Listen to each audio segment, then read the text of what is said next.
thrilled that you get to hear from one of our board members as the official welcomer. She is somebody that I get to work very closely with and respect very much. So I want to introduce you to Rebecca Ford.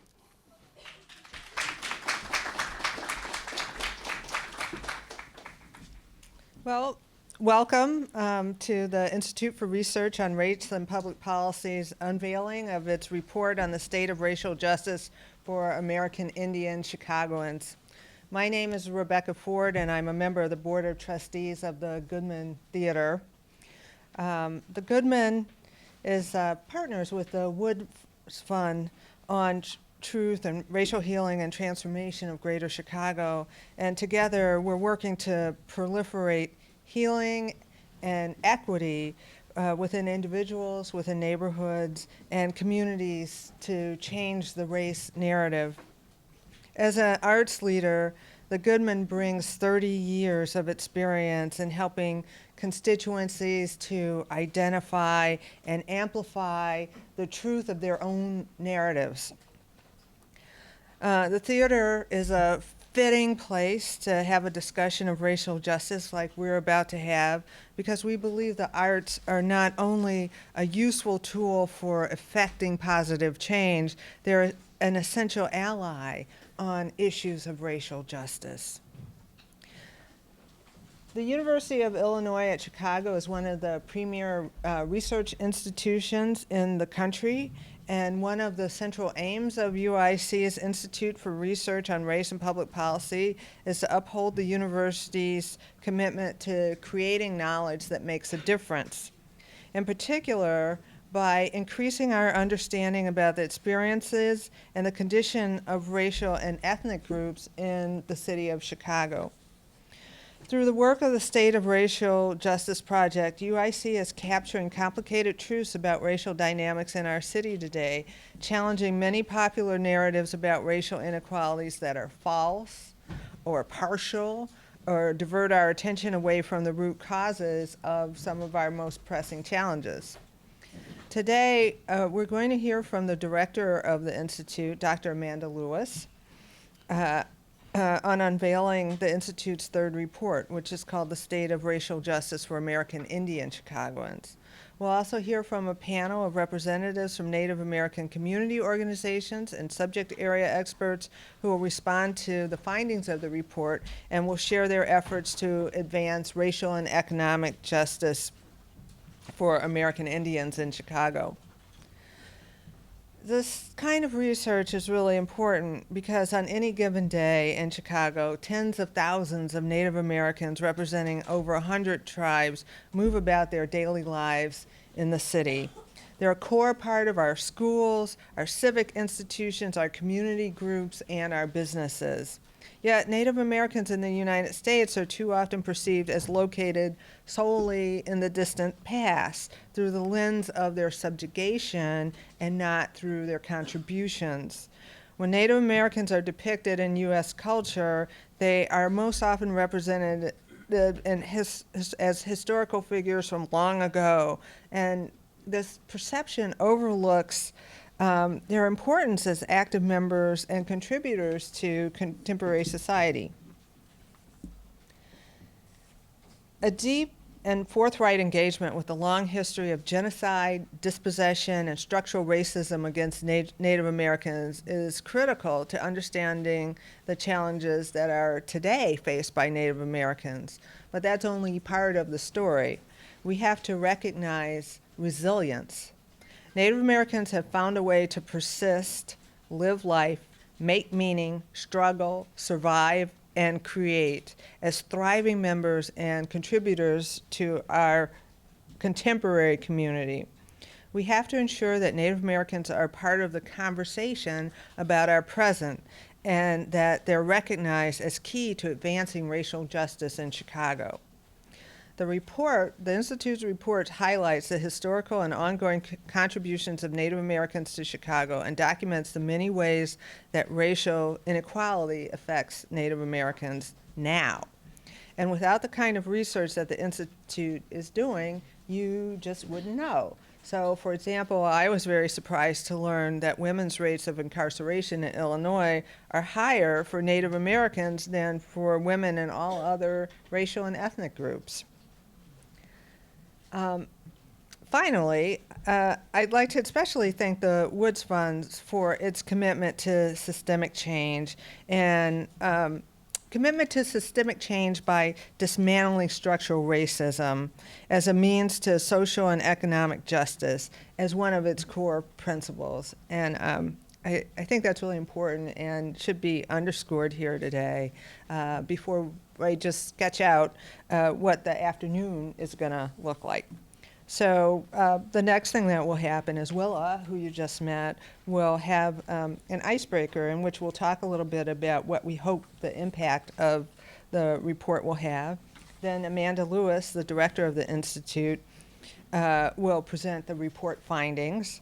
Then Dr. Megan Bang of the Spencer Foundation will moderate a panel, after which there'll be some Q&A, and then we'll conclude our event for today.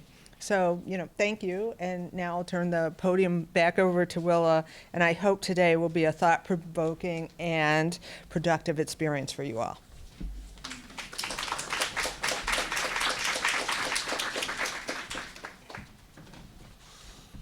Thank you, Rebecca. So, you are sitting in the Alice Rappaport Center for Education and Engagement, which is our education space. And so now this is the math portion of the day. So we want you to have conversations, and we very much believe that one of the ways that we gather knowledge is through story. And so we're going to do some story circles. So what we'd like right now is for everybody on this half of the room to follow Liam and Dara into the rotunda. You can leave all of your things here. We'd also like to ask all the panelists to go with them. The rest of you are going to follow me into Lab 2, where we'll do a story circle for about 20 minutes to talk about what we want to get from, what we want people to know from this report. And then we'll come back in here for the rest of the programming. My name is Amanda Lewis. I am proudly the director of the Institute for Research on Race and Public Policy at UIC. And I want to begin with an acknowledgement that our city, our offices, our homes, this theater are all built on land originally inhabited by Native Americans from a number of different tribes. As many of you know, the very founding of the city that we now know as Chicago in 1837 was predicated on the forceful removal of those peoples, groups who had lived on this land for centuries. But as we'll talk about more today, the story of Native Americans in Chicago, of course, did not end with removal. Native Americans are a key part of our city today, and we are here to talk about all of the ways that they are faring, thriving, et cetera. I want to make a couple notes, and then I want to do some thank yous before I start. I'm going to set a 15-minute timer for myself.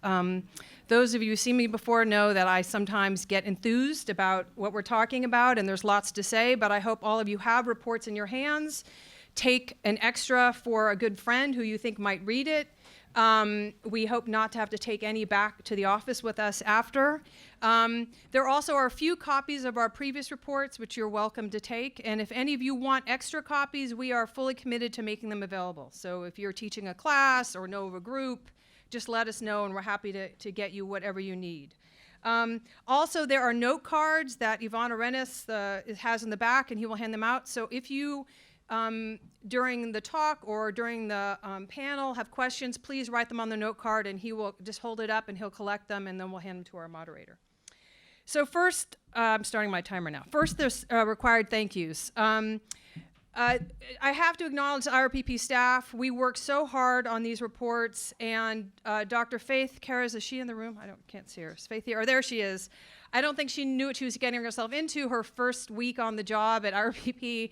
I handed this to her and I said, we're doing this really important project, and you are in charge. And she's handled it beautifully, and thank you so much for all the hard work on that. Yeah.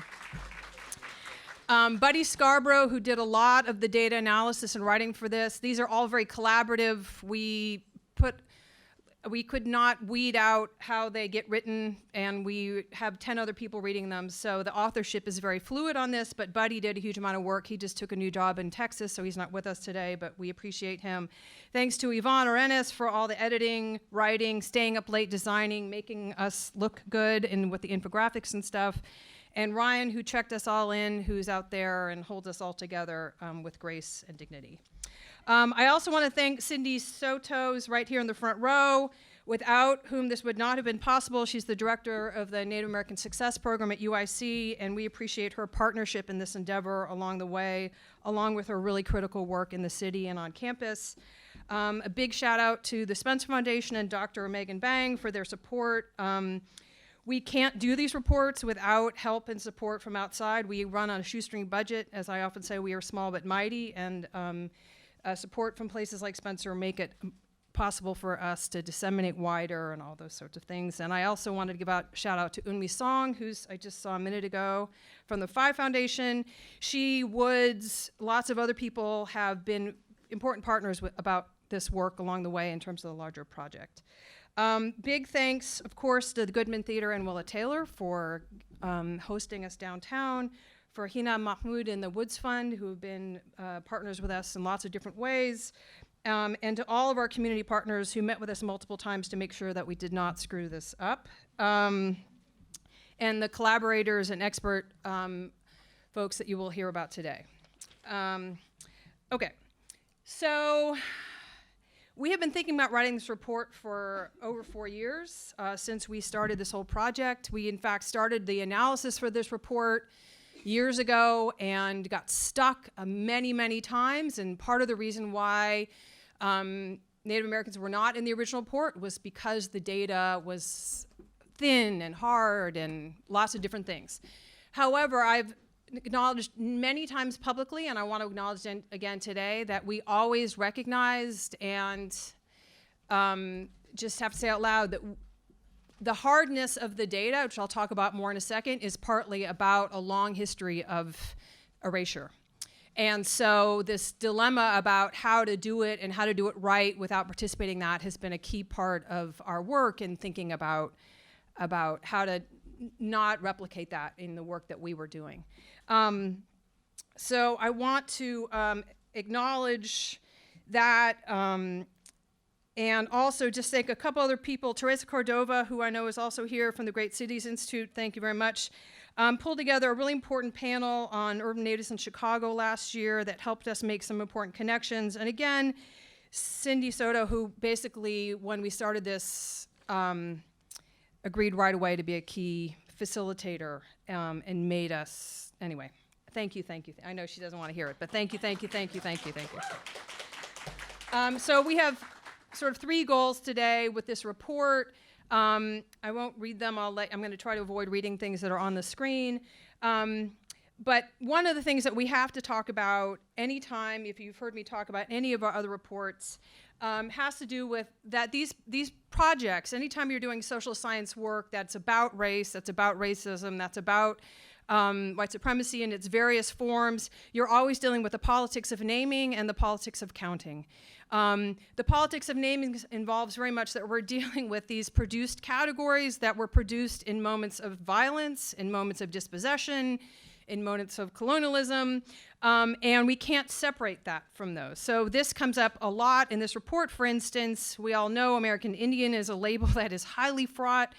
It has a the history of it with Columbus getting lost and thinking he'd landed in India, and it was a label that was ascribed to thousands of different tribes with different languages and traditions and cultures, and ascribed in a very violent way. It's also a label that's been taken up historically by those groups and acts of resistance, and it has a complicated history, and we worked a lot talking to our community partners about which labels to use in this report. And we use American Indian in part because a lot of the census data from the American Community Survey uses that label, and you'll see in the report and the tables we use it 2 different ways. One is American Indian, Alaskan, and Native alone. So those are people who claimed just that single identity. And then there are folks who claimed it in combination with another category. And we've done analysis of both because, as you'll see in the numbers, they're not necessarily the same group. So you're going to see some where it's just American Indian and Alaska Native alone. And in Chicago, there's very few Alaska Natives, but that's the category. And then some in which it's a combined group. The other is about the politics of counting, and I think Jasmine Garneau, who's also here, wrote beautifully about this in Report. I encourage you to read that section very carefully. But there's lots of politics around who is Native American and who decides, and long-running battles about sovereignty and self-determination. You can look at the numbers the federal government collects versus the census versus the Bureau of Indian Affairs. The numbers vary widely, and partly because of all those politics. And we are using data often here that relies on self-identification through the census, through the American Community Survey. It's not data that depends on tribal affiliation enrollment, and we just want to acknowledge that as part of this process. There are also certain analyses we couldn't do because the numbers are small. We couldn't capture some of the nuance of the variation among tribes. The numbers just get too small. And so we just want to acknowledge that. In our last report on Asian Americans, we talked a lot about how it's important to recognize the variation across these pan-ethnic identities. We just can't do that here. So we apologize. We're doing the best we can. And we see this report as an invitation, in fact, for more work. And we hope that many of you will join us in thinking about how to do that. Okay, now I'm going to speed up a little bit. I know I'm already talking fast. We wanted to hit a couple things. One is just, you can't be in the city of Chicago. Angela Walden writes about this a little bit in her section in the report without walking by symbols, hyper-visible symbols about Native Americans in lots of different parts of the city. In museums, in public art, on our sports teams, et cetera. But all of these public representations, while providing hypervisibility, are also rife with all the racial stereotypes, mythology, et cetera, that are in fact a core part of our violent history and our continuing challenges today. So we write about this more carefully in the report, but recognize that there's this dual reality of sort of hypervisibility of these symbols, of the idea. I just was in a school last week and saw these dioramas of these long ago tribes of Native Americans, and with almost no recognition of people's persistence, visibility, existence in our lives and our communities today. Also key to acknowledge the really vital, and as Pam always says, awesome work that Native American groups themselves are doing today in the city. There are lots of pictures here from different organizations. The American Indian Center here is the second oldest, although the date, we talked a lot about the dates here. I know, there's a lot of things. Urban Native Center in the United States. There's pictures here in Albany Park, the American Indian Center, and the Cheyenne Nations Youth Council working with Alderman Carlos Rosa to establish Chicago's First Nations Garden. Many of these efforts are in response to the challenges that different groups have faced, and these groups are really calling for important change in the city and doing really vital work. So we appreciate their partnership, the work they're doing, and our hope today is that for many of you who have resources, that you will bring them to these groups who are doing the important work that we need doing. Okay, a couple of highlights. You're going to see me go by some slides, and you're going to wonder why. And I really do want to get off the table here in a minute because the reports have all the information, and I hope I'm giving you just enough information that you'll want to read them carefully tonight to your children. No, it's kidding. Okay. So one just big point, Chicago is a major population center for Native Americans in the country. We are the 9th largest population in the US, the 2nd largest east of the Mississippi, and the largest in the Midwest.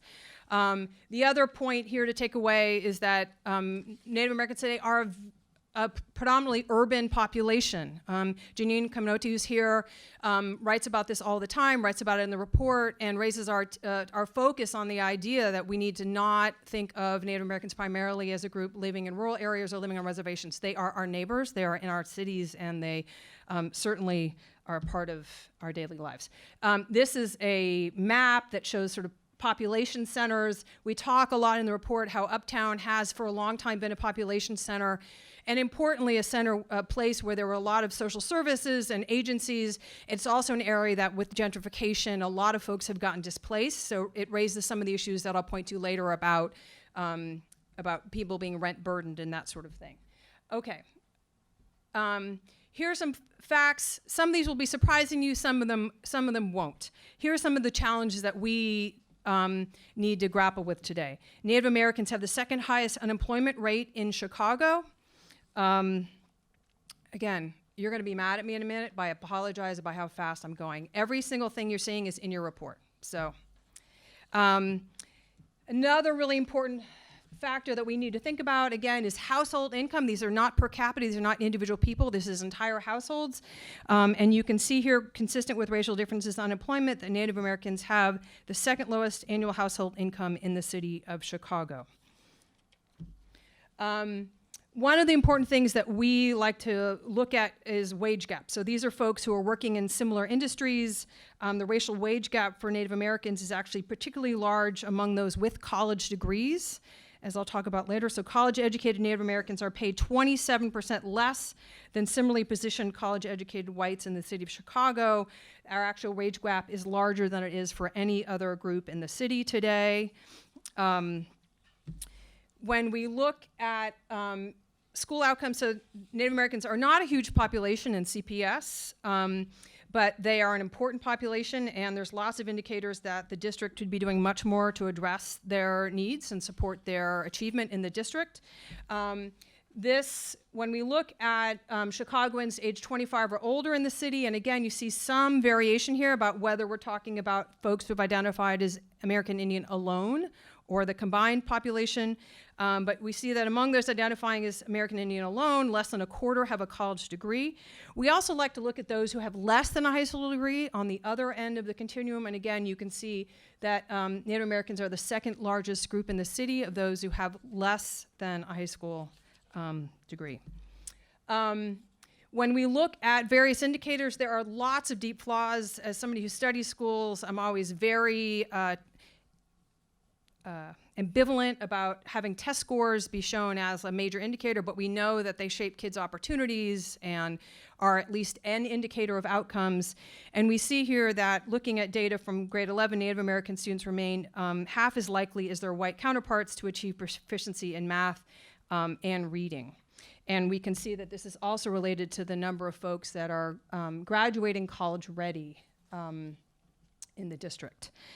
Another thing that the district has talked about a lot lately, and I'm not focusing on CPS particularly here, but we have some good data. Thanks very much, Shantae, for this. But the district has taught a lot recently about getting access to high quality instruction and learning and opportunities. So the AP, the availability of advanced placement classes is often named as one of those indicators. And you can see here that about 1/5 of Native American high school students are actually enrolled in an AP course. However, for us, we've been really trying to pay attention to not just do they have access to these courses, but do they really have access to the kinds of preparation support that allow them to be successful and thrive in these classes. And this raises troubling issues for all groups, I will say, but particularly here we look and we see only about half of Native American students in these AP classes are actually getting a passing score on the related exams. Okay, I'm going to skip over a few things about graduation rates. I did want to mention there is, again, one of the things that we see, and you'll see this again in the data about criminal justice in a minute, the numbers for Native American students are small, but when we actually look carefully at their numbers, and this is data on disproportionate punishment in school, we see that their proportion of those experiencing both in and out of school suspensions is high. The only group that is higher right now currently is African American students. Again, an important indicator about students' experiences within schools. Okay, I'm gonna skip a few things here. Another thing we like to look at is the payoff to education. Does every group experience the more education you get, this country tells you the more money you're going to make, the more successful you're going to be.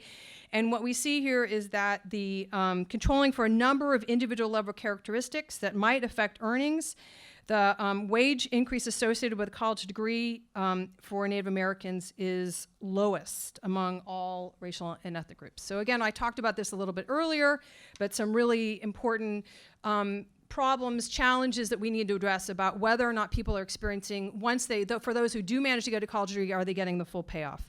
Okay, my phone is telling me I'm about to run out of time. So a couple key things.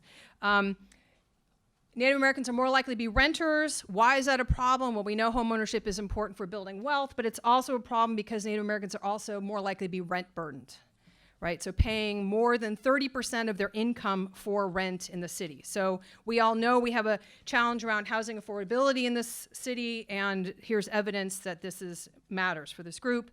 Part of the okay, give me 1 second. So part of the challenge around, part of the challenge around homeownership, of course, is about access to loans, and there's evidence that, as we found for every other group, people talk about redlining, and people talk about a lot of the processes around discrimination and housing a long time. Those processes are still very much with us today. Whether we look at those with high incomes or low incomes, even after we control for lots of other things, we find groups are much more likely to get denied loans than for white folks. For Native Americans, almost twice as likely to get denied access to conventional loans. And this is something we've mentioned about over and over again. It's a huge problem. We really need to be paying attention to what's going on in the mortgage lending industry. Again, the numbers are small, but high indicators that in terms of precarity around housing, this is a real issue in the city that we need to address head on. Again, the incarceration rates, Rebecca Ford mentioned this at the beginning, it's extremely high for Native Americans in the state. They're second again only to African Americans in incarceration. For men, Native American women are have the highest rates of incarceration of anybody in the state. We don't have a lot of data about this. We need to understand what's going on here much more. We know we have problems with hyper-policing in certain communities. We know there are deep flaws in the criminal justice system, but I don't think this is enough part of our narrative when we think about the challenges and the problems and the inequities when we think about criminal justice writ large. Okay, now I am going to sit down. So we want to just say that this is an invitation to do more, to think about how our policies are impacting this community, really wanting to make sure that as this city, and I look around and I see a lot of the people I think who are doing really important work in the city about pushing questions about racial equity and racial justice, that we need to be including Native Americans in that conversation, inviting them, making sure that they're at the table, and making sure that we recognize that we aren't gonna make much progress unless we pay attention to the entire community here in Chicago. Now, it's my great pleasure to turn things over to Dr. Megan Bang, who is going to facilitate a conversation among amazing group of scholars and experts in the community. Dr. Bang is a senior vice president at the Spencer Foundation and a professor of learning sciences at Northwestern University. I encourage you to go online and read her extremely long and impressive bio. She herself is a prolific scholar, but today she's honored us with facilitating this panel. So please have the panelists come up and join us. Thanks very much.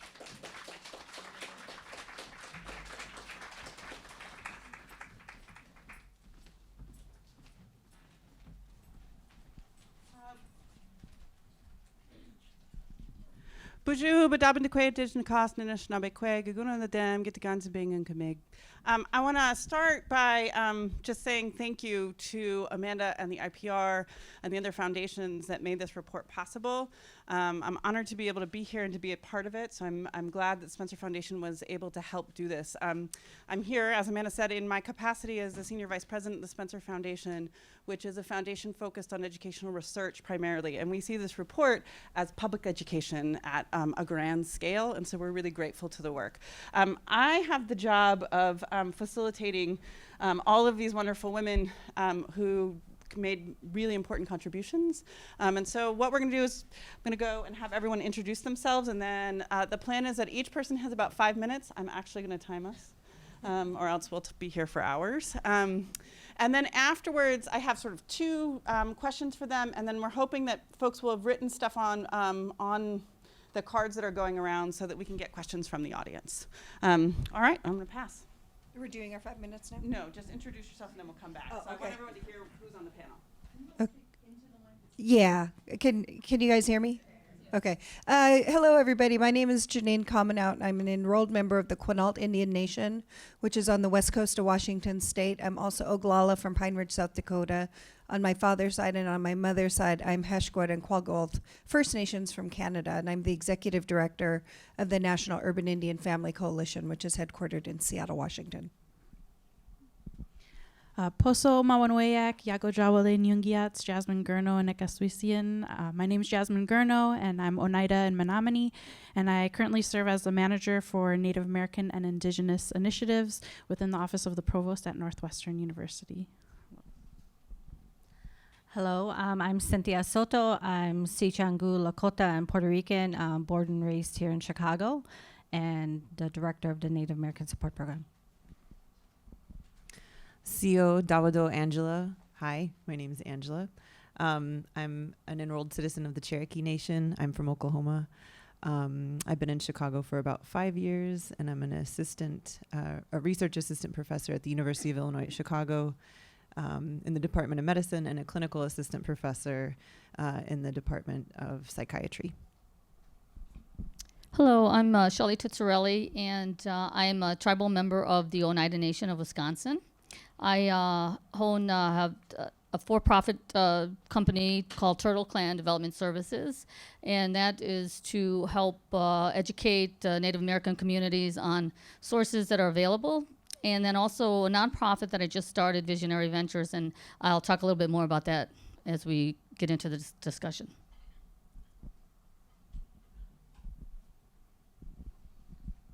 So I think we're going to go down the line, and I think we're actually in line of each commentary. Is that right?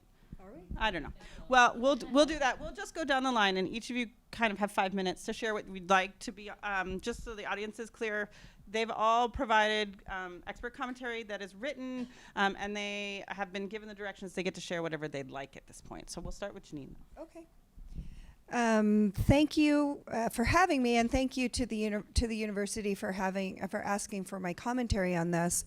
Like I said, I'm the executive director of a national coalition of urban American Indian organizations. We have 38 member centers in 32 different cities. We were formed in 2003. So over the last decade or so, it's really given me a very unique viewpoint on what happens with American Indians in America's cities. Chicago is one of the more important cities in this diaspora of urban America, of what we call urban Indian America.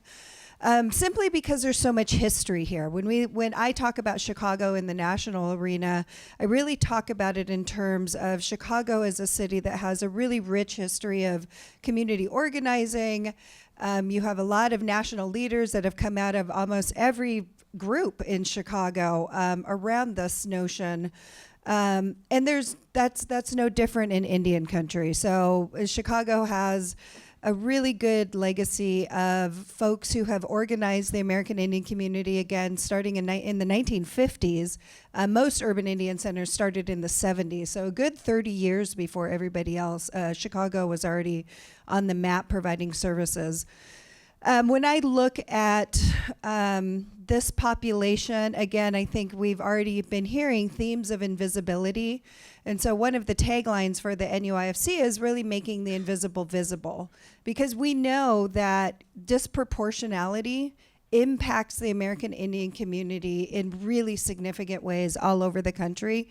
And you really see it so strongly in large cities like Chicago, where you saw that incarceration rate for American Indian women. That's huge. And not a lot of people know about that. And what we really look at doing with the NUIFC is really shine a spotlight on that. And so I think reports like this are really important, simply because even though in many cases this population is a small part of a large urban population, there's a disproportionate impact on the city itself and on the resources of the city.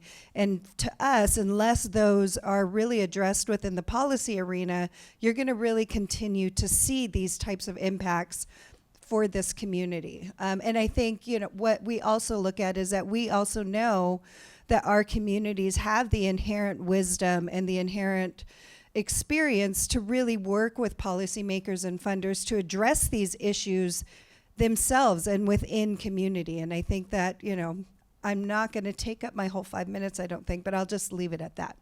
Thank you. Hello again. So I was born and raised in Chicago. That's what I wanted to share. And my family has been in the Great Lakes area since time immemorial. And in particular, my mom kind of escaped foster care to come down from Milwaukee to Chicago. And so that's my roots in Chicago specifically. And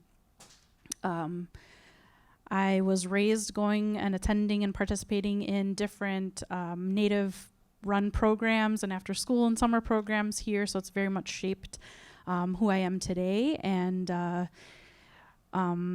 in particular, I started working with around the same time with the Chicago Public Schools American Indian Ed program as an intern, and as a research assistant on a community-based research project, and was really when I started to think about data and its impact, and started to think about reclaiming research, reclaiming education, and all those sorts of things. And so I had the pleasure of commenting or providing commentary for the politics of counting and capturing Native Americans in data.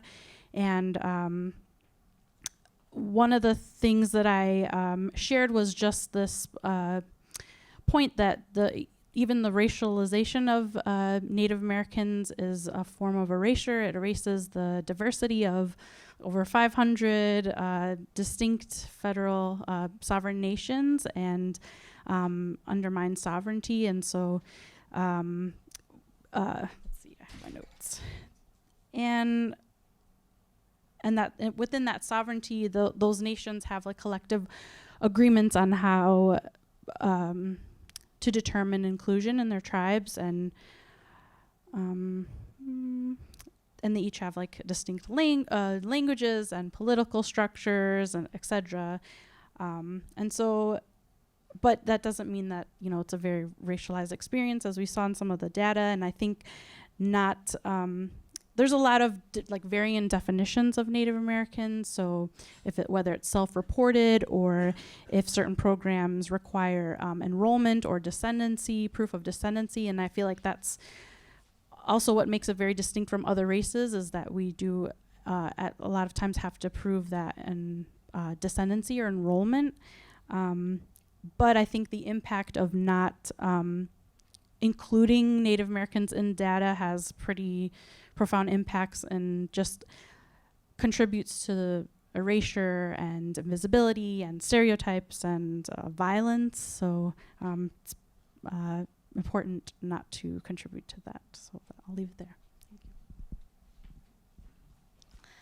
Hello, I'm Cynthia Soto. Once again, I'm director of the Native American Support Program, which is at University of Illinois, Chicago. And as you've all heard, we are now offering in-state tuition to all federally recognized tribes. Just wanted to lead with that.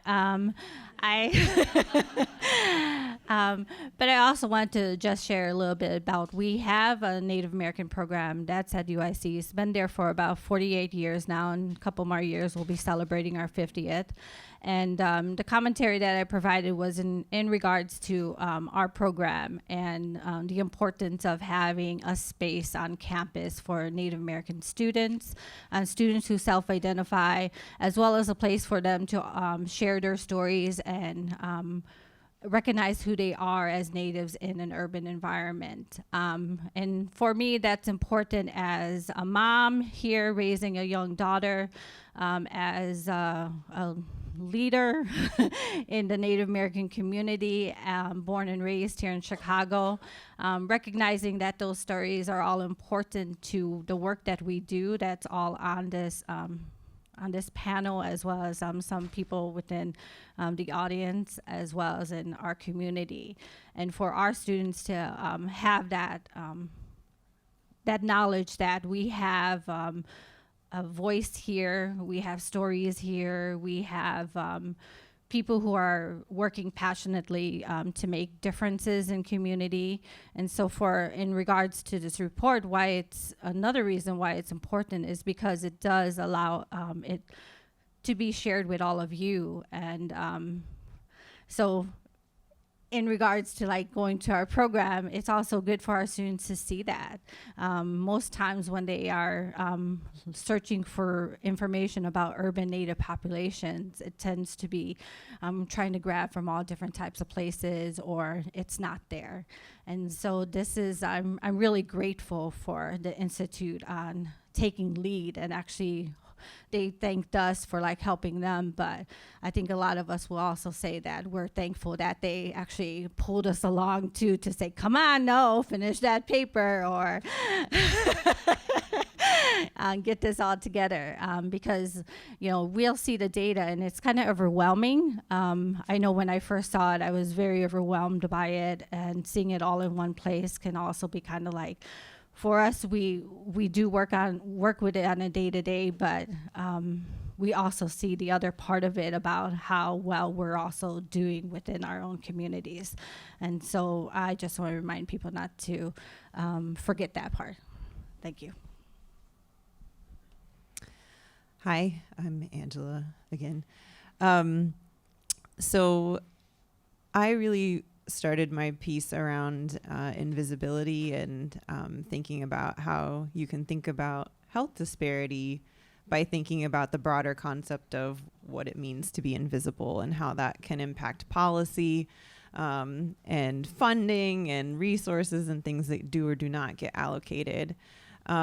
So in terms of my own sort of personal background in relation to the piece that I wrote, so I mentioned earlier, I'm from Oklahoma, and moving to Illinois for graduate school was a really interesting experience for me. I started out in Champaign-Urbana. That's where I did my doctoral program. And so when the slide was up earlier with the big Chief logo, I was like, oh, because I feel like I saw that all the time, even though I started there in 2008. So after the mascot had been retired from the university. So it's still a prevalent image in and around campus. And I was fortunate to be connected to the Native American House, which is similar to the to NASP. It's sort of like a sister program. You can think of it that way, I suppose, at UIUC, where there were Native folks there. We were sort of this small but mighty group, and I really felt like, I could connect with people that were also sort of having these experiences in and around campus that felt like it wasn't particularly welcoming or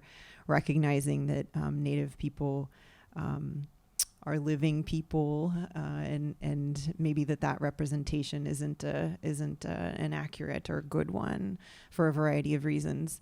I'm drawn a lot to the work of Stephanie Freiberg. So if you don't know who that is, you should definitely write that name down if you're interested in invisibility, particularly as it pertains to Indigenous folks.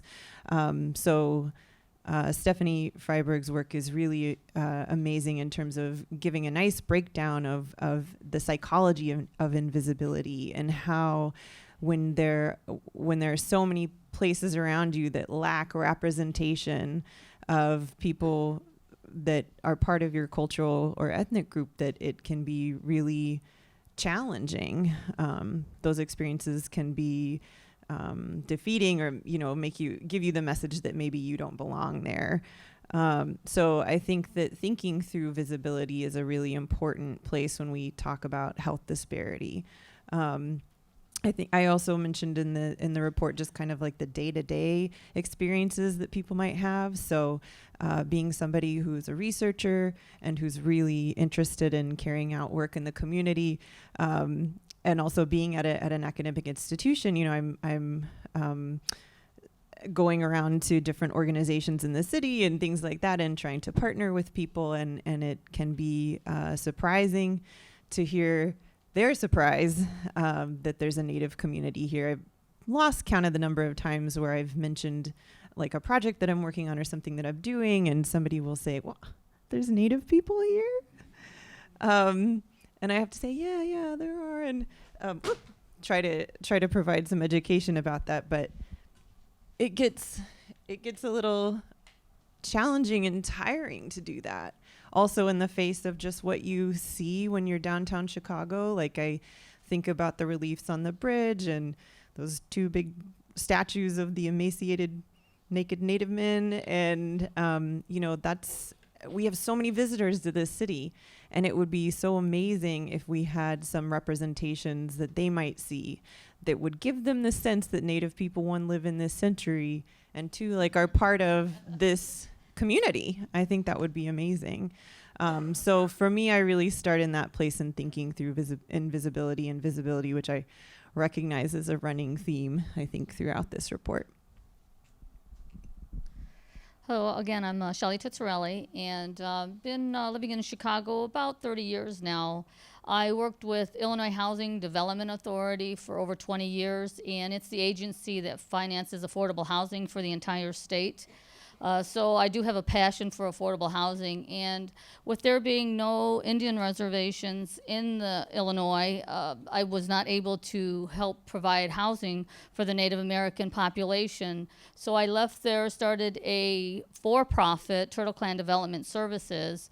Turtle Clan is, I'm part of the Turtle Clan we have the Bear Clan, Wolf Clan, and the Turtle Clan, and I'm part of the Turtle Clan, so that was the inspiration for my company name.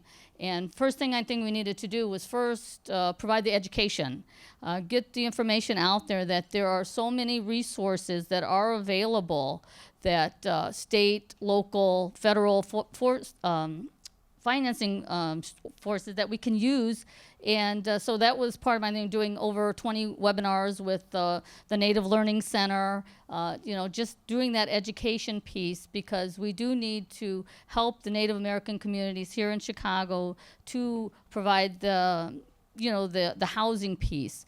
Like was mentioned earlier, there's the misconception that most Native Americans live on reservations or in rural areas, but we have a big presence in a lot of the larger cities.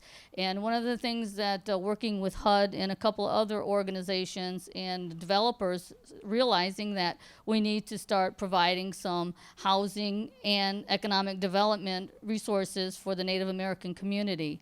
And to that respect, I started Visionary Ventures Not-for-Profit Corporation. Last year, I received my tax exempt status in 6 weeks, so that shows you the great need there is to do this type of work in the Native American communities. One of the first things that we want to do is to provide the first urban Indian housing using low-income housing tax credits. We're looking to do this up in the Albany Park area, which would be close to the American Indian Center and also to the Indian Health Center, because it's very important that if you're thinking about doing housing, to have those services that are going to be available for the residents. So we're going to be working with Heather and Ken Scott, doing a memorandum of understanding to make sure that we make those linkages. And then also, you can't really provide a house without providing a job. So another thing is we want to look towards doing some economic development in our communities. What can we do to help some of our younger Native Americans understand that, if college is not there, maybe we do some entrepreneurship. Let's get them started in their own businesses and different types of what can we do? Education, if the education is that, help them get into school. Let's get some grant money is available. If they don't, if it's not available through their tribe, let's get some grant funds available. Make sure that we are providing that education so that they do secure a good future in Chicago.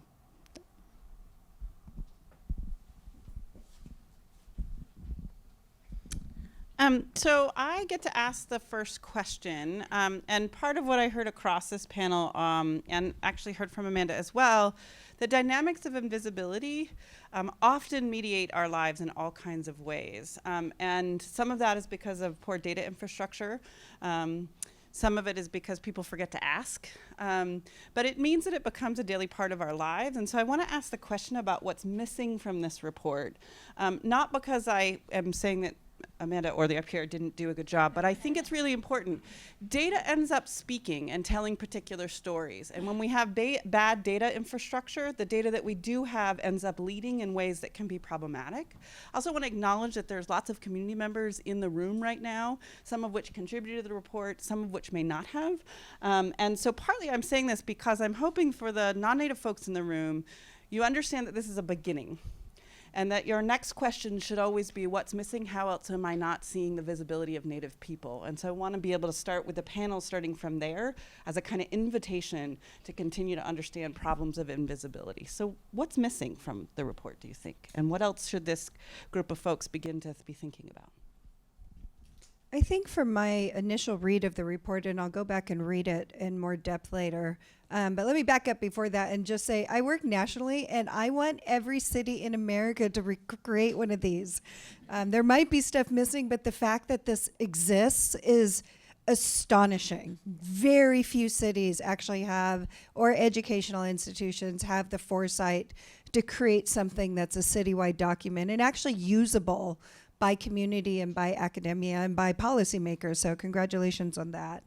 I would say for my initial read is that child welfare is probably one of the more important arenas that are indicators for a lot of these other data points that are up here. And we understand the limitations to child welfare data, but when I look at the child welfare data that does actually exist, you really do get a really clear snapshot of what's going on within Native communities, and where these sometimes negative trajectories for our community, where they start.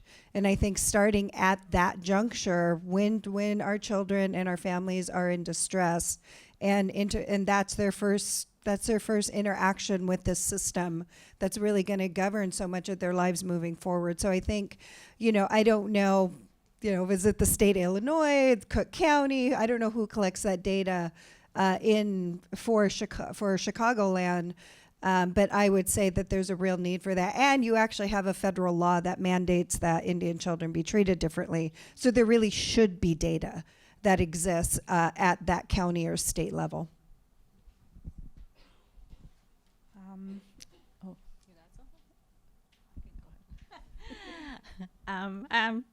Just going off of what was said is about what is missing is like some voices that are from community, probably in the report.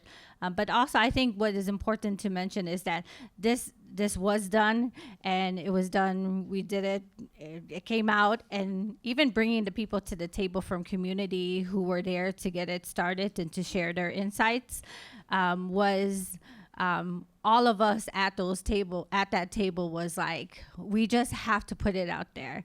And it may not speak the best, it may not have everything that needs to be in there, but it's a starting point. So I think when we left that table, we knew that at least there was a starting point, and that people can also go further with this. And just going off of that same thought is that we're also representing programs that have also started from other programs. And so there's a huge educational initiatives and programmings that have happened before us and for us. And so some of that history is not necessarily in this report, but it's also something that we should, everybody should be thinking about. So we have the Indian education program. Currently it's at Garfield Park, but it was at Audubon Elementary. It started at Little Bighorn. There's NACE College, which was a Native program, Native educational system for Natives pursuing their higher education degrees. So these are all important. And then we have NASP, but we also now have Northwestern that has great initiatives happening there. And so these, it's a reminder that we all have, there's histories that we're all helping to move forward, and then also thinking about what's next.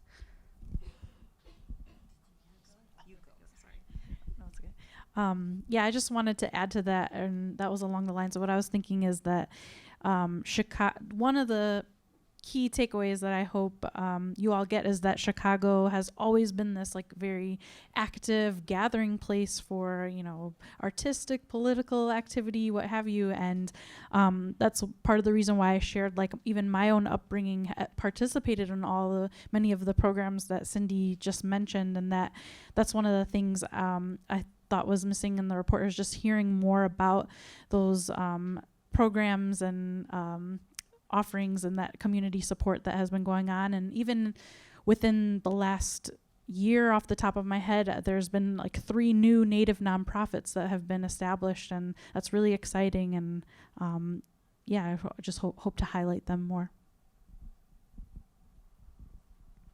Everything that they said.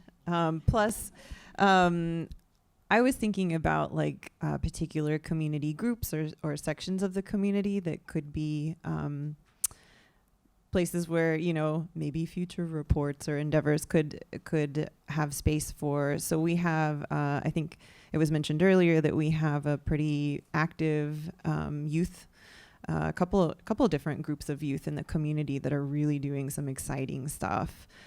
So we now have a community garden that I think was really spearheaded by the youth in the community, which is really great. I think also hearing from our LGBTQ and Two-Spirit community members would be awesome. I know that we talk about invisibility, and I think that's a whole other layer. And so it feels like, you know, that I definitely agree this is a wonderful starting point, and I hope that it just continues and that the momentum keeps going so that we can just build that visibility all around the community.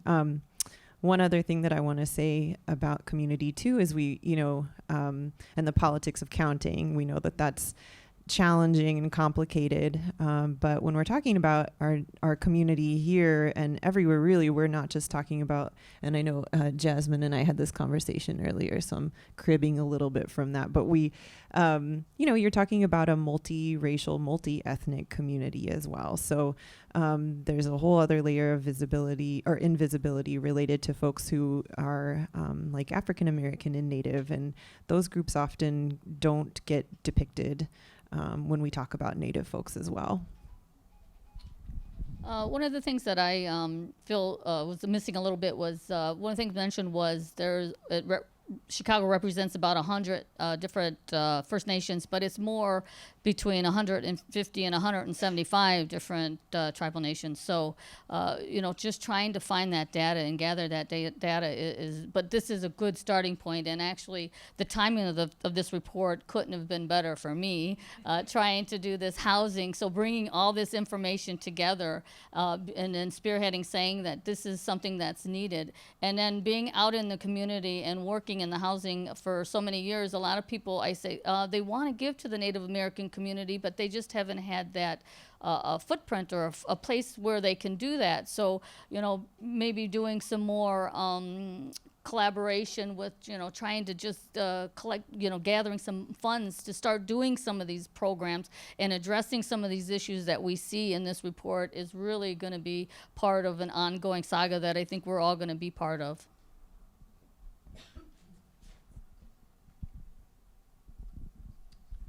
There's 2 things I wanted to say. One is I think that I was really curious to think about where we are demographically across development, meaning where are we with youth, where are we with elders?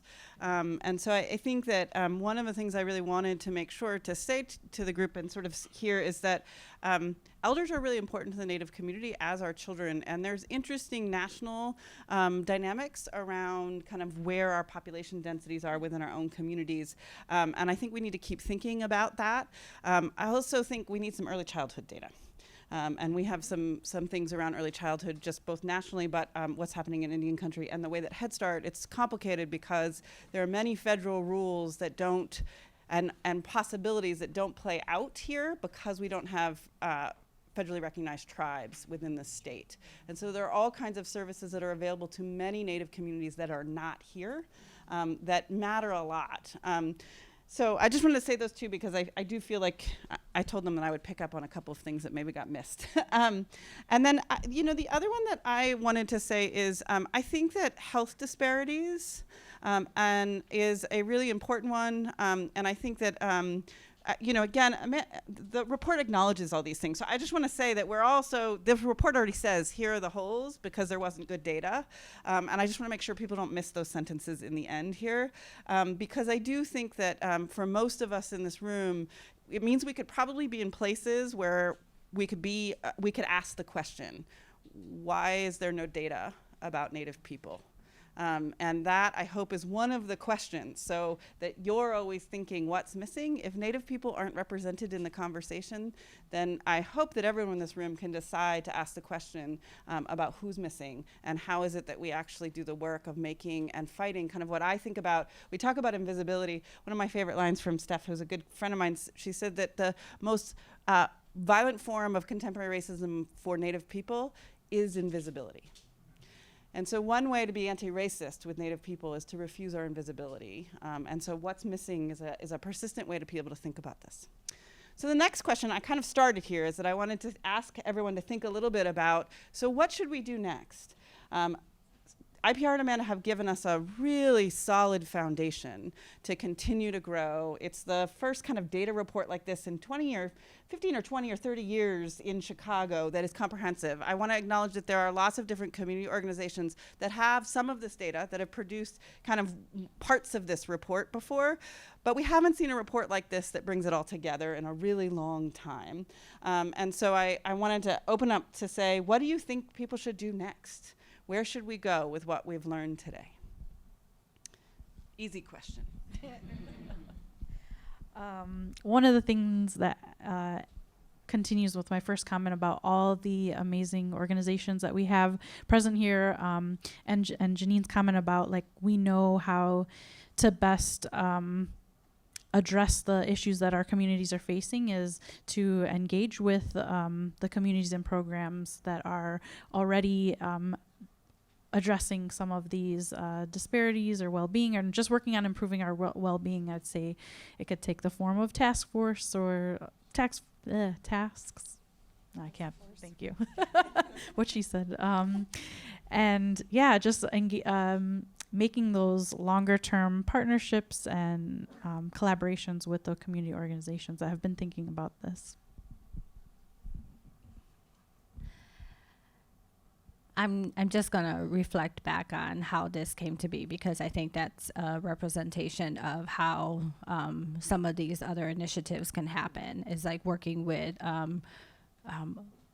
each other. So it doesn't always have to fall on our Native community to kind of move some of these things along, and working with community and with UIC in partnership to create this report. And it was a back-to-back about listening to community, and then also taking lead, and then coming back and asking what more, or what else can we do, or how does this sound? What are these issues? How even the commentary about Native American, American Indians, Natives, Indigenous, just the space that we had to reflect on that and move the report along is representative of how a lot of other community organizations, units, policymakers can engage with our community to move things along.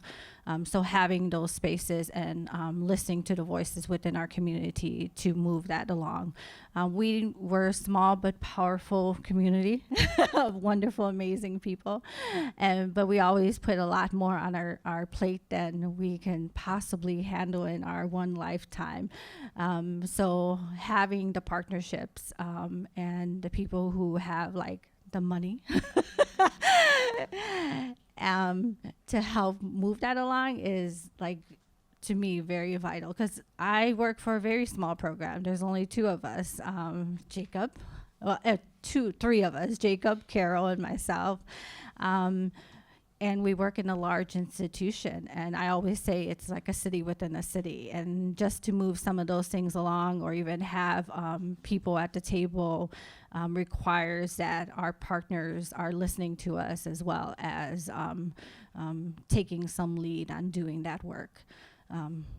And what else? Curriculum. So I'm in education, and I feel like some of the misrepresentation and the stereotypes and lack of knowledge about our population could start in curriculum in education from preschool up. And it's not just about our communities learning about it, it's everybody's responsibility to learn these histories, the living histories. So yeah, that's a big one. Thanks. I want to piggyback a little bit on what Cindy just said. Education is key. We need to educate the population on, the report does show some of the issues that we have in our Native American community, and what do we need? How can we move forward with that on possibly doing some webinars, having some workshops, again with the task force and committees, and we do have a Native American collaborative here in the city working with some of the committees there to have. And they have a few programs, but we're looking to maybe expand those programs and, and take a piece of some of these issues that we're addressing and start, putting those committees together to see what we can do to help. But I think, again, I am in housing, and like some of the reports said, we now are in our third and fourth generations of Native Americans that are living the urban city life. And it's totally different than being on the reservation. And, just trying to keep our culture alive and, understanding, all of our history. And so we just need to all work together. And again, collaboration and partnership is going to be the key.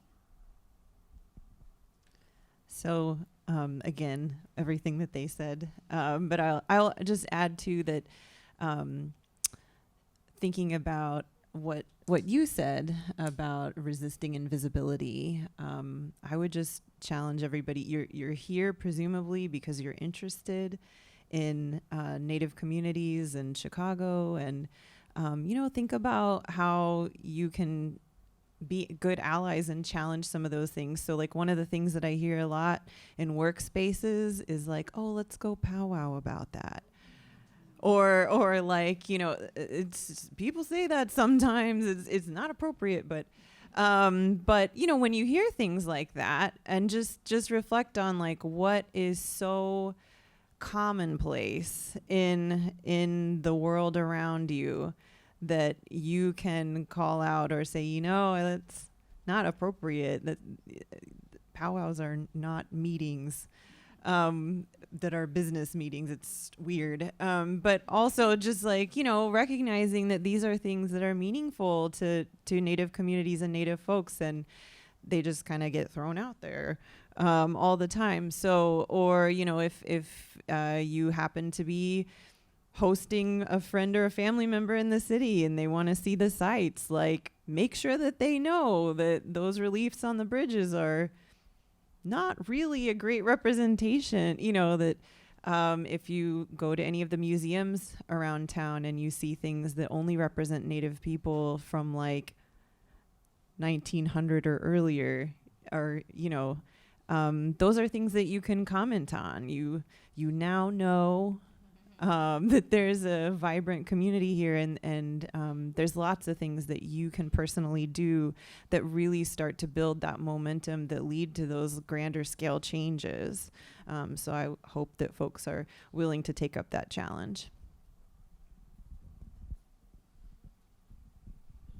I think for me, when I think about next steps and I think about this really beautiful piece of work, it's really how does the Chicago community, not just the Native Chicago community, but the overarching Chicago community accept this kind of data? When we've had other cities who produced similar things, and there's always been a sort of follow-up that happens that is a really beautiful play between community and policymakers, because in a lot of ways, data is power.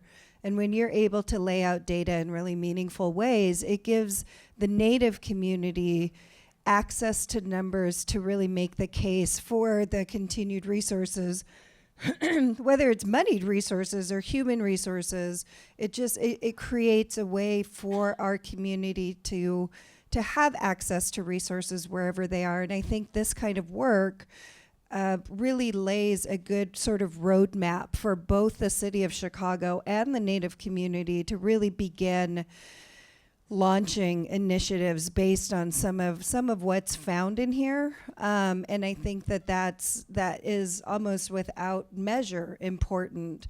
And again, let me emphasize, and I think Cindy said it as well, is often the responsibility falls on the Native community to prove that we exist, to prove that these numbers are the way they are, and now I think the community has something tangible in hand that both sides can sort of sit down and work with. So I think for me, when I think about next steps, I think about what are the actual measurable policy impacts that something like this can have, and then how do you measure, what those policy impacts are for the Native community here in Chicago or Greater Chicagoland. And I think this is just a great beginning to that.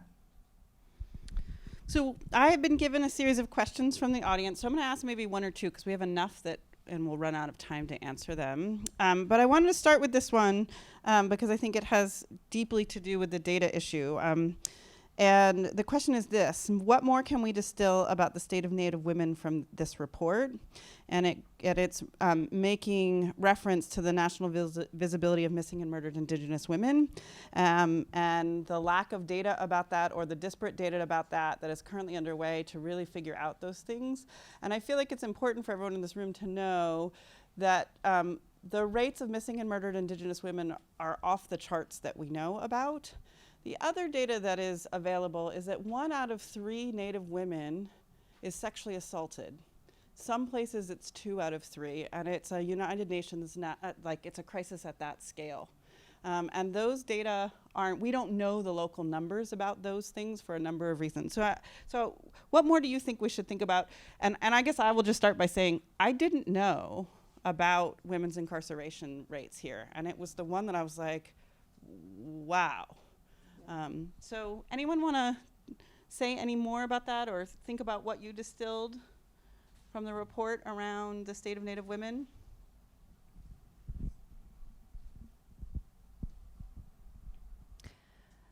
So, yeah, piggybacking off what Megan said, there isn't really a lot of good local data about Native women specifically, but for decades, the reports about violence against Native women has indicated that Native women are just overwhelmingly at greater risk.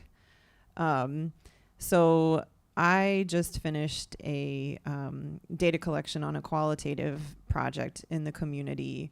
The project aims to understand our community's readiness to address intimate partner violence, and also to help us take the findings from the study and start to build strategies. So I know that locally there are other efforts that are already in place related to intimate partner violence specifically. So folks who I interviewed identified American Indian Health Service as one place where people can go. I know that also the American Indian Center has a project called Project Beacon. And that project, I know, was funded around trafficking, but also expands to understand that includes violence, intimate partner violence as well. So I know that locally we do have some people who are definitely thinking about this issue, but I think, again, going back to what was said earlier about it, there's resources that we really could use that aren't necessarily always made available to urban communities. So a very, very small percentage of the Indian health budget is allocated for urban communities. It's between 1% and 2%, I think. It's very, very small. And so, the issue that we run into is that we have people who are interested, but it's hard to really marshal the resources to put things like that together. So it's my hope that people will be interested in this project that I just completed the data collection on, that we can really kind of start to figure out where we can start, because we can always start somewhere. But the reality, like everyone's been saying, is that we need allies. We need people who are willing to fund these efforts and help us figure this out. So I would say in terms of locally what that looks like, that's what I'm aware of in terms of particular ongoing efforts related to thinking about Indigenous women and violence against them specifically.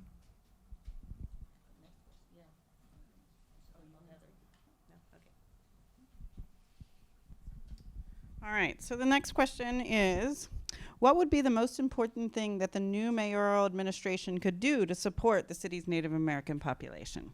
Fabulous question for whoever wrote that. Thank you.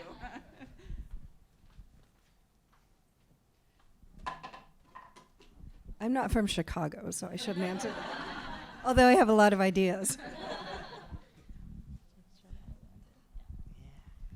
One of the most important thing is, and I'm joint venturing with another developer, Full Circle Communities, which has done affordable housing in the city of Chicago. They've done great work, and so maybe meeting with her to acknowledge the fact that we are going to be doing some urban Indian housing and letting them know that we're going to continue on. This won't be our first project, and also doing some of the economic development and working with, we actually have a new alderman in the Albany Park area, so we're going to be meeting with her on the 17th, hoping to gather a site that will be good for the urban Indian housing.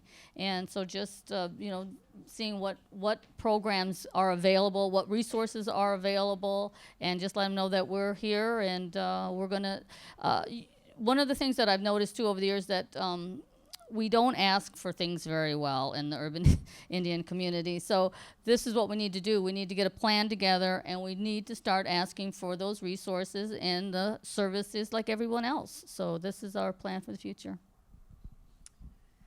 I'll just add that I don't know how long ago it was, a couple months ago, the city, I don't know the correct word for this, a proclamation. They signed something acknowledging that Chicago, what is it? Resolution. Thank you. I was like, it's the official word. Acknowledging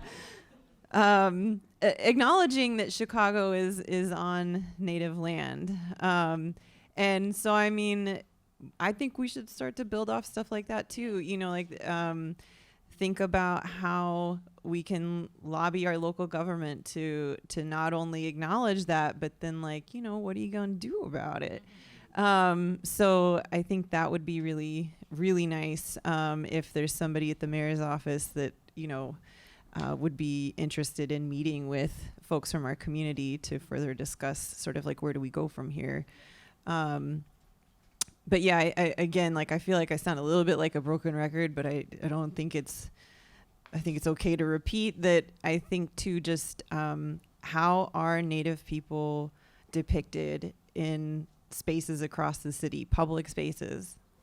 We should think about what are some other ways. We have so many amazing local artists here in our community that we could really do a lot to put more out there in terms of visually depicting Native folks in the community.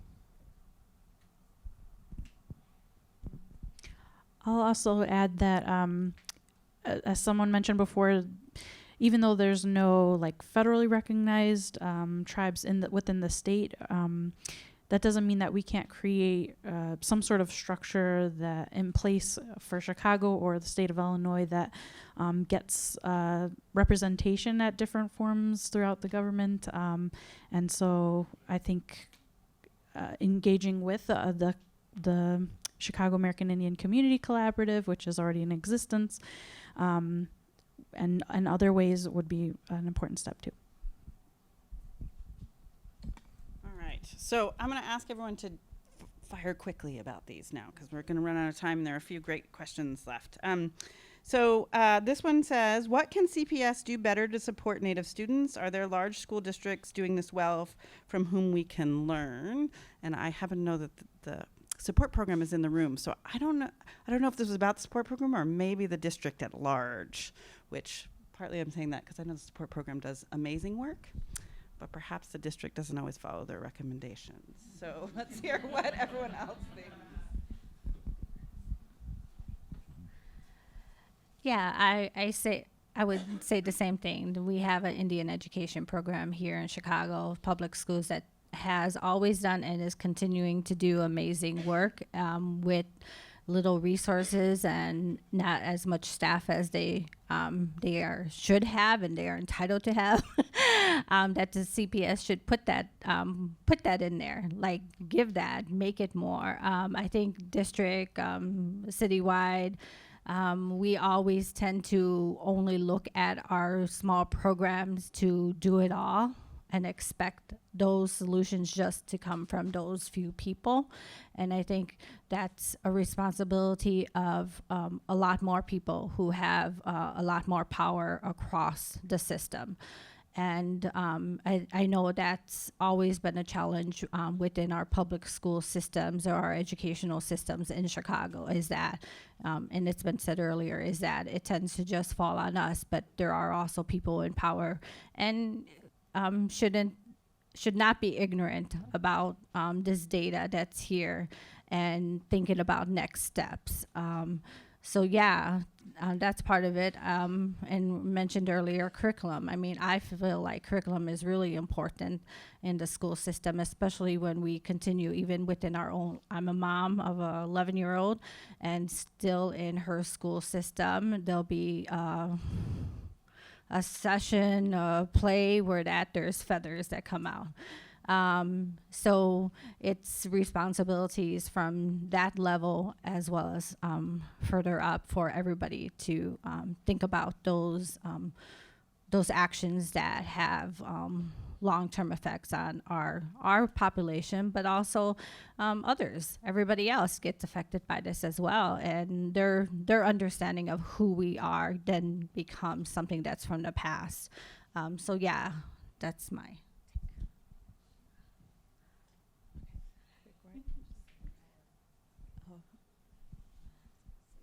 I'd just quickly add the last half of that question is what's happening in other school districts. So there are actually some school districts throughout the country that are working really well with their Native students.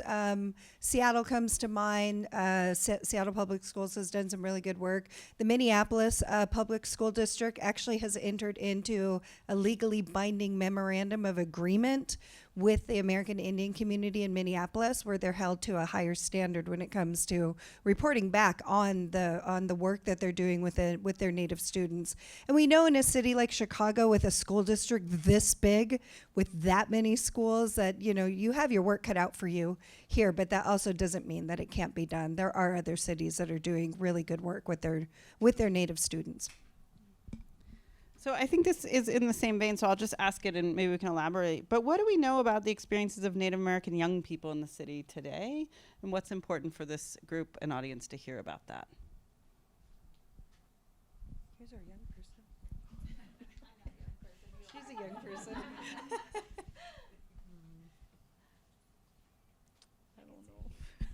Oh, I'm talking more than I expect. Well, I'm a mom of a young person, and she's in 6th grade. And for her, I mean, I think people should recognize that we're Lakota and Puerto Rican, but also my daughter is Lakota, Creek, Seminole, Winnebago, Ojibwe, and Puerto Rican and Swedish.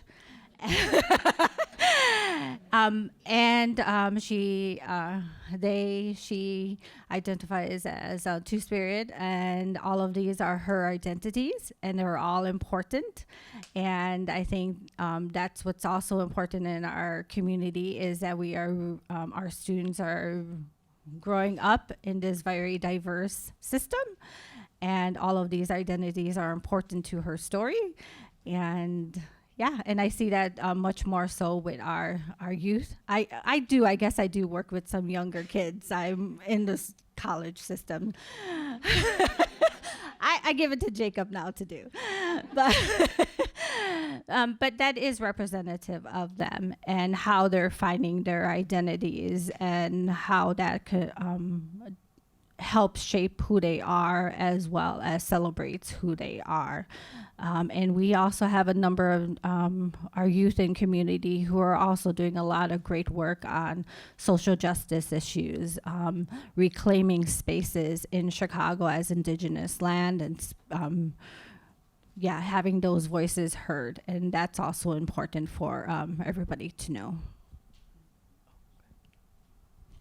I'll just add that there are some youth community members who have been like featured in like BuzzFeed and like Teen Vogue. I mean, like they are moving and grooving. So I do think that, you know, all the support that we can give them, all the better. But I just wanted to add that, you know, the youth in this community are really like moving and shaking and trying to advocate at a national level. And so I don't want that to escape anyone's attention. Thinking back to like my own experience going through Chicago Public Schools, and being a young person who's still like developing their identity, I think I didn't always know the answers to some of the things that I was being taught, or like the right answers. It just seemed off to me. And so part of my like coping strategy, I guess, would be just to ask questions. And I know that was mentioned earlier, is just asking the questions. Well, okay, this is a class on the history of cities. Well, we're in week 8. I was on the quarter system. 8 out of 10. Like, where were the natives this whole time? I haven't heard anything about it. I don't know the answers, and maybe that professor didn't know that week, but and had varying responses. But just asking questions just to get at least the rest of my classmates too to be like, oh yeah, I wasn't even thinking about it until now. But then also, I had another point too. I remember working with, when I was an intern for the Chicago Public Schools summer program, one of the youth who was kind of new to the program, maybe about 7 or 8 years old, and I was like, oh, it's really cool to be Native American. And he just was like, what? And I was like, yeah, it's really cool. And it kind of changed his perspective. I could see like a change in him that day moving forward. He was just like asking questions, and I didn't know all the answers, but I feel like I sparked a curiosity in him to kind of learn more about it and reframe it, because I think we're a lot of the times like faced with a lot of these deficits and these really stark statistics, but I think Native youth grow up with this like really complex understanding of self and identity because of all the layers, but to help them also see the strengths that they bring to the world. So I think it's my turn to close us. Is that right? Okay. I guess I want to close by saying a couple of things. I really want to reiterate again that for everyone in the room here, I hope that you'll take up the challenge of refusing our invisibility and asking the questions about what do we know about Native people in relation to whatever is happening. I also want to say that there is still ongoing work to understand why and how Native people are different than another racial group, and understanding the historical and political context of sovereignty and what that means, even though there are no federally recognized tribes in this country. And I think one of the things that becomes really, really important as we work on issues of racial equity, I often am the person in the room that says, great, we might have a racially equitable settler colonial nation that continues indigenous genocide. And so we need to really be careful about that problem, because if we don't think about the core systems in place, even if we end up with racial equity, it doesn't mean that you're doing right by Native communities or Native nations. So I want to really encourage everyone to continue to think about that and think about the implications of that. The other thing, though, I do want to say is I also think that there is remarkable work. I often tell people that actually, if you think about Native communities, we probably are the best example of deep resilience and creativity in ways that I think that we can lead in lots of things. And so sometimes I think that one of the things that I hope people will think about is if there isn't a Native person or Native people in leadership in whatever capacity you work in, then it should be another place where you're thinking about that you're missing out and that you're missing a really important perspective that I think is critical to the kinds of change that are happening locally but also nationally. And then I wanted to come back to this. I do think that we have a time, there's a moment, there is energy in the city about what might be possible with a new mayor, with Governor Pritzker is doing a lot of really interesting things. There's huge census kinds of investments right now to get better data. And I think there's also an opportunity to take deep leadership here to require that there's new infrastructure, that there is Native commissioners, that there is a Native housing board, there's a Native health board, that there is a Native education board. That means that the superintendent and the board has to meet with you all, and that there are ways in which we could very quickly make a series of structural interventions that would disallow the ongoing systemic erasure of Native people. And that's called political will. That's not actually hard to make happen. It's a question of political will. And so I think the last thing that I want to also say is I think it's also really remarkable that we have 5 Native women up here, given some of the stats. So thank you to you all. And then I just want to say thank you to Amanda and her team. Really, we need more people to step up and recognize, yes, the data is complicated and hard, and we're going to invest and figure out how to get it done. It's your kind of leadership that actually enables a lot of things to shift. So I'm really grateful to you and your team, and for everyone here coming out. I hope that you'll spread the word. Chimigwech.